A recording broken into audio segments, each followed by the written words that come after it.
Il y a 150 ans, il y a un événement tragique qui est survenu chez nous, l'émeute de Caraquette. C'est un moment important de l'histoire acadienne et c'est ce qui est au cœur de la pièce de théâtre Les Émeutiers. Ah, mais je croirais ce que pas de mes yeux. Encore les tortues d'anglais. Ben non, à moins que les Anglais viennent d'en haut de la butte à Caraquette à cette heure-ci. La pièce vient raconter ce qui s'est passé après les événements, après l'émeute, qui a mené à la mort de 2 personnes, dont Louis Mailloux, un nom encore bien connu aujourd'hui. Et c'est important de comprendre que c'est une histoire qui, pendant bien longtemps en Acadie, a été cachée.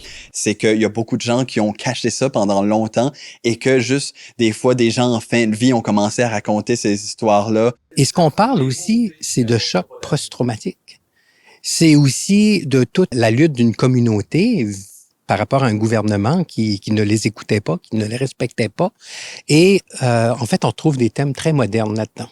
À l'époque, les francophones n'avaient pas beaucoup de poids politique au Nouveau-Brunswick et s'étaient rebellés contre une nouvelle loi sur la gestion des écoles qui les privait d'éducation dans leur langue. Pour les comédiens de cette pièce, c'est l'occasion de revoir différemment une partie de leur histoire. D'où est-ce qu'on vient? Pourquoi on se bat encore pour notre langue? Pourquoi c'est important? Puis ça réveille un petit peu une espèce d'étincelle de patriotisme, si je peux dire. La pièce Les Émeutiers qui est présentée dans plusieurs villes du Nouveau-Brunswick cet automne.